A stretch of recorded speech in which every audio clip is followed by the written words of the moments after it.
Good afternoon, ladies and gentlemen, and welcome to this week's Quick Bites webinar from Just2Easy, beginning coding with JIT5 Turtle. My name is Paul Wright, and I teach computing in two primary schools in Kingston upon Hull in East Yorkshire, and I'm currently part-time education consultant with J2E, covering Nikki Kimball's maternity leave. Some of you might have seen her in earlier webinars. So, beginning coding with J2E5. As we only have 50 minutes, let's press on. Okay, so here we are. This is the icon that will crop up. You'll see how to get to JIT, the coding platform, and I will cover all of these over the next 50 minutes. And then at the end, if anybody has any question and answers, we will deal with those. I should say at this point that also with me on the webinar is Alistair Cameron from Just2Easy, and he is manning the chat line. So if you have any questions as the webinar goes along, if you could direct them towards Alistair, and he will either answer them or save them for the end.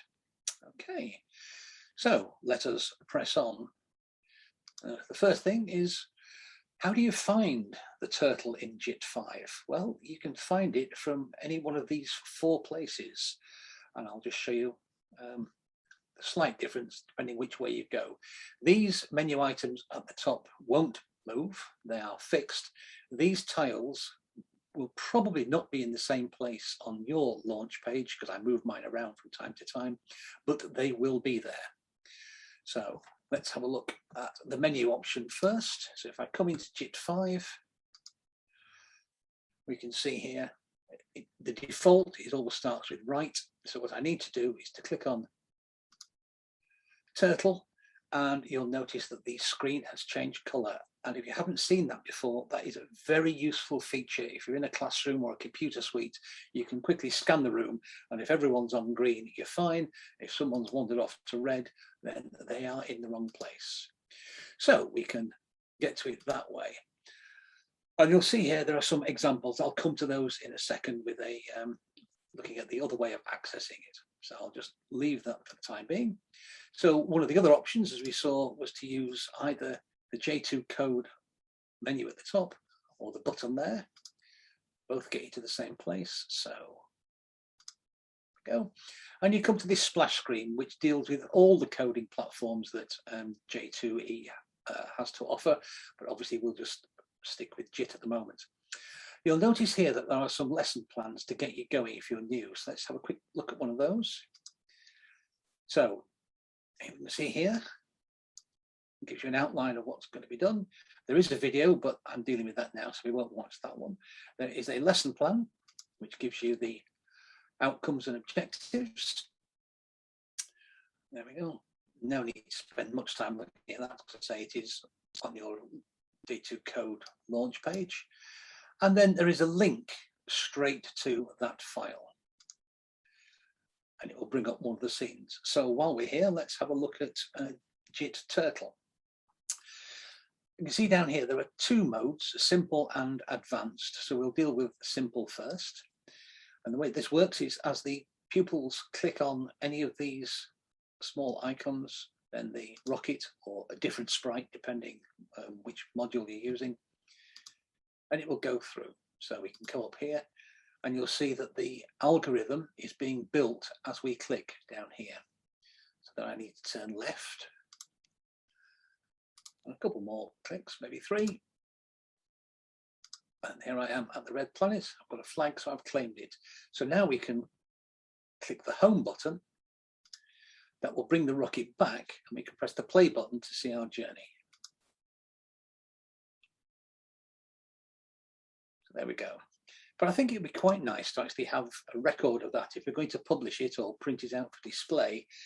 So what we need to do is to code the rocket to leave a trail. So we'll do that one. This is the pen down button, and this is the pen up. So I'm going to press pen down. But you'll notice that that command has dropped in at the end. So if we play the command now, we can see it's going forward. And notice how these are highlighted as we go. But of course, it hasn't drawn a line because my pen down command only arrives at the end. So this algorithm is editable. I mean, I'm using a mouse, so I'm going to drag it. But if you are on a tablet, it will be draggable with a finger. So I just need to drag that all the way to the top. And if I want to change the color, I can do. And again, I need to drag that. So it's a really good teaching point that sometimes order is important for pupils. So now we can have a play with that. And we can see it draws a line of our route, which is absolutely splendid. So I can now pop that down and I can save it. It's already been given a file name by J2E. I can change that one if I wish to. Rocket 1. And when I click that button and save it, it will go to that user's file area. So it'll take a copy of the master file and it'll put it in their own file area for evidence later on. Okay, so that's simple mode. Let's just delete all those commands. Say yes, and we'll stick with the same scene for now on. We'll go across to advanced. Advanced slightly differently. So I'm going to, you'll notice now that as I start building my algorithm, nothing is happening. And nothing will happen now until I press play. So let's see what happens. So you see, I have gone a step too far. So now I can get the pupils to look at their algorithm.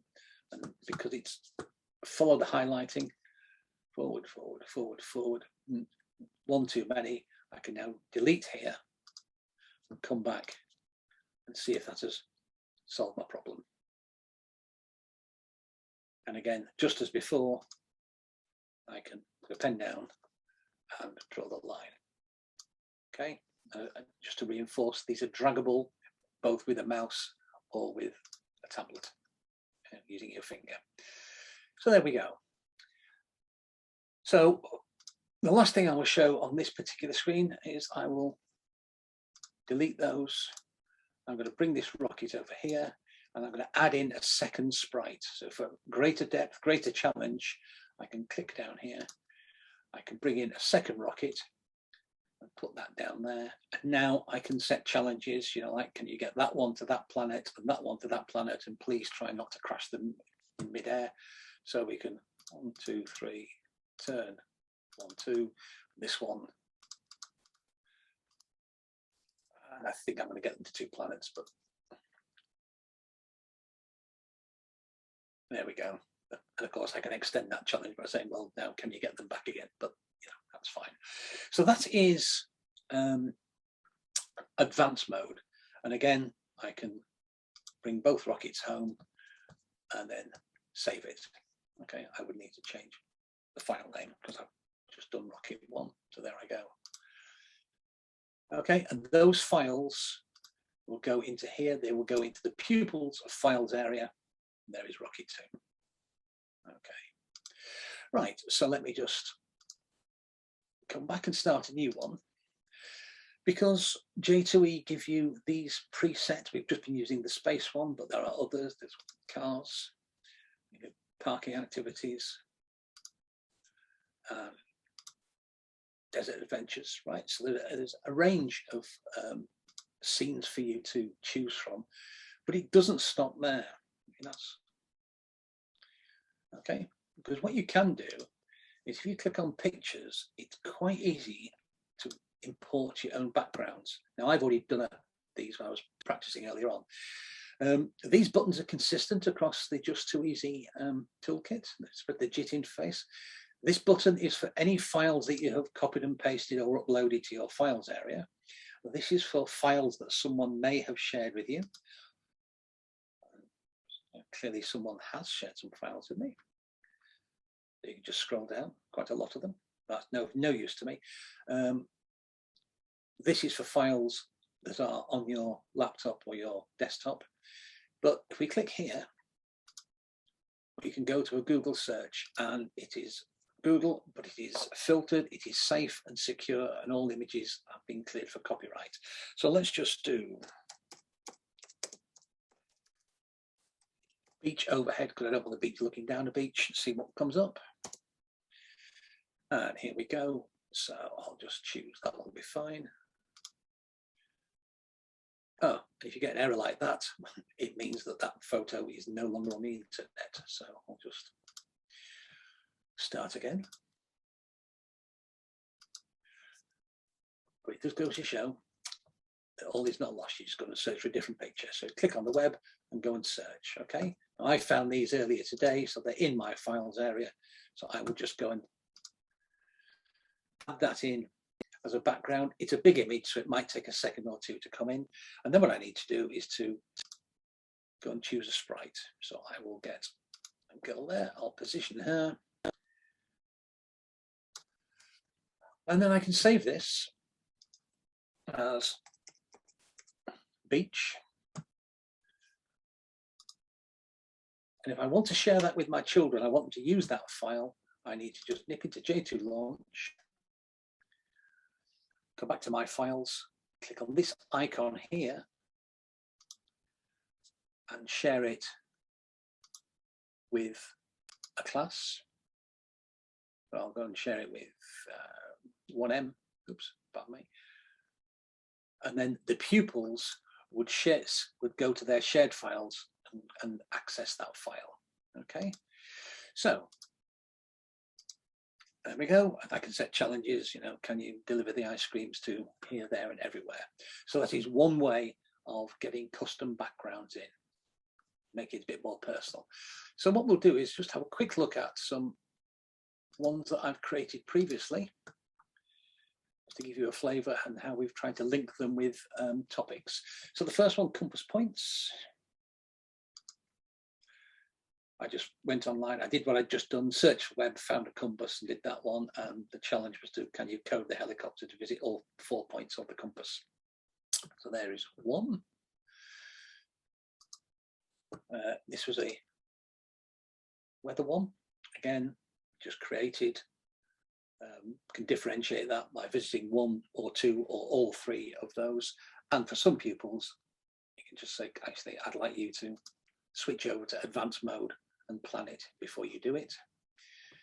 And that was done there. And this is one of our local area. Again, it's a big file because it's come off Google. And all I did there, I just took a screenshot from Google Maps and I just labeled it. I actually did that in Paint, but we can do another webinar on that later on. I did that in Paint, then screenshotted it. Okay, made that one. And again, the challenge. Now, when you do these activities, you might find that your sprite won't land exactly where you want it to go because the sprite has been coded to go forward a certain distance. And you can see here, I can get to school, but if I want to get to the local secondary school, I'm going to get close, but perhaps not on it. But to be honest, I don't see that as a big problem. Near enough is fine. And then the last example we could have a look at will be, I don't need to save the changes, is the similar thing. I just took a screenshot of a map of the East Riding. Okay, and the last thing to cover, I think, is this little microphone here. I can see 2 uses for this. Firstly, I can give verbal instructions to pupils who perhaps couldn't read or visit. So let's see how that works. I can rename it if I want to. Instructions. Hello pupils, I'd like you to code the girl to get to Pocklington and then Bridlington, please. Hello pupils, I'd like you to code the girl to get to Pocklington and then Bridlington, please. Oh, once you're happy with that, click OK, and you'll see it's up here and it plays. Hello pupils, I'd like you to code the girl to get to Pocklington and then Bridlington, please. Or another use will be to get the pupils to record what they've done, how they felt, what they found difficult. Okay, that file, when you record, is just saved alongside this. Okay, so I do hope that has given you a feel for beginning your coding journey with j2code. This webinar will be published here to just2easy.com news. There is the link to the quick bites. So these are previous webinars that have been recorded and put online. And here is the list of upcoming webinars between now and Christmas. So if you'd like to point your colleagues at those, please feel free. And all that remains for me to do is to say thank you very much for turning up. But before I go, actually, I'll just ask Alistair if there have been any questions that have come in on the chat line. I can't see any. Alistair, have you had any requests from the participants? Hi, Paul. Well done today. Thank you very much for that. No questions on this nice and simple, straightforward way to get into coding. Thanks again, Paul. Okay, thank you, Alistair. And thank you once more for giving it your time this afternoon. And I hope to have the company of you sometime in further webinars. So thank you for attending and good night. Enjoy the evening.